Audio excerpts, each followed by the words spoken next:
I'm speaking from Extinction Rebellion Jews, and I joined Extinction Rebellion in 2018. And from the moment that I joined, sort of driven by this sense that the scale and the urgency of the climate and ecological emergency demanded new and creative ways, including civil disobedience, to generate the political will necessary to implement the changes that are needed. From the very beginning, I felt this sense that my participation was mediated through the prism of my faith, of my Jewish identity. And not being alone in that, Extinction Rebellion Jews was born. And coming from this Jewish upbringing, this Jewish background, I feel that there are some principles which are very salient, such as the sanctity of human life, the importance of seeking justice, and perhaps more subtly, but I think very importantly for what we're talking about tonight, the health of the natural world as a barometer for human behaviour. The idea that the two are linked, I think, is very present in Jewish texts in a very powerful and interesting way for us today. To cap all of that, there's always a very strong sense of human responsibility. And so it's ideas that come from my Jewish texts, such as Bal Tashchit, do not destroy, or the idea that comes from the very beginning of the biblical corpus, the idea that the Garden of Eden was given to humans to care for and to protect it.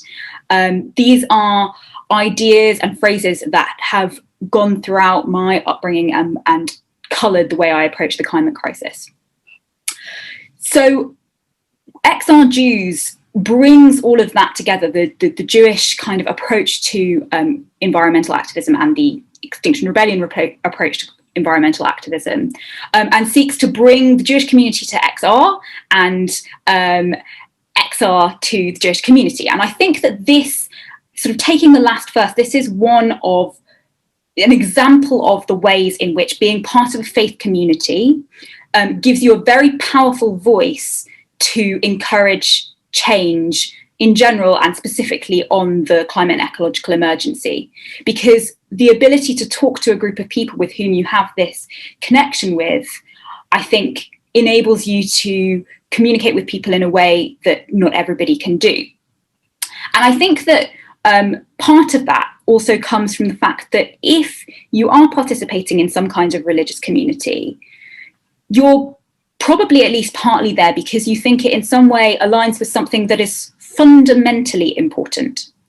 And I think that the climate and ecological emergency taps into that, because what could be more fundamentally important than ensuring the survival of life on Earth? So I feel that it's a very germane issue specifically to faith communities. And then I suppose there's a more practical reality in that, organised religion, as it is so called, is so called for a reason, in that there are organizations and institutions and frameworks within which, if we can execute change, if we can get these institutions to lead these changes, the effects could be very, very far-reaching because of the extent to which these institutions and organizations operate the size of the communities that they serve and communicate with. So that's one aspect of what I think that we as faith communities can contribute. Another, I think, is what we can contribute to protest specifically.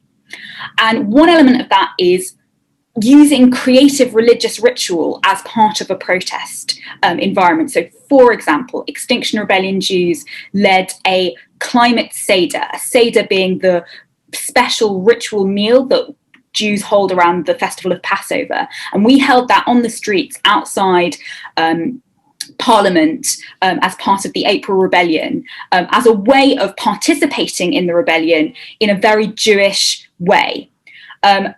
Rabbi Jeffrey Newman took the symbolic branches that are associated with the festival of Sukkot to an Extinction Rebellion protest and was arrested there.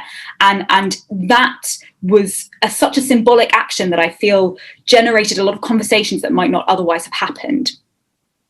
But perhaps the final piece of the puzzle is talking about prayer as protest and the solidarity and connections with other faiths that can afford us. So that's what I wanted to end on, because that is really why we're all here today. And when we were at the most recent rebellion, one of the most wonderful things that we were able to do was participate in the Extinction Rebellion Faith Bridge, which is the interfaith part of Extinction Rebellion, and hold a vigil outside Parliament.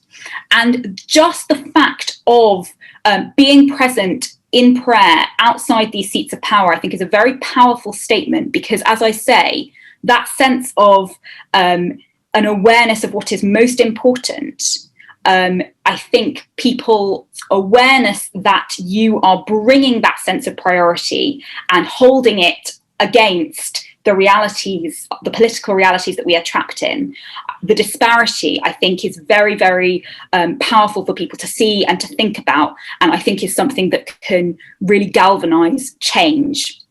So to end on a sort of practical note, as many of you will be aware, COP26 is coming up, and I thought you might like to know that there's going to be an Interfaith Pilgrimage starting from London on the 5th of September, and I'll post a link about that.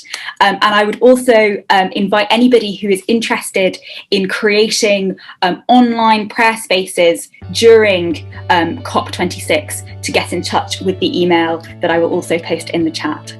So thank you very much for having me here tonight, and I look forward to continuing the discussion.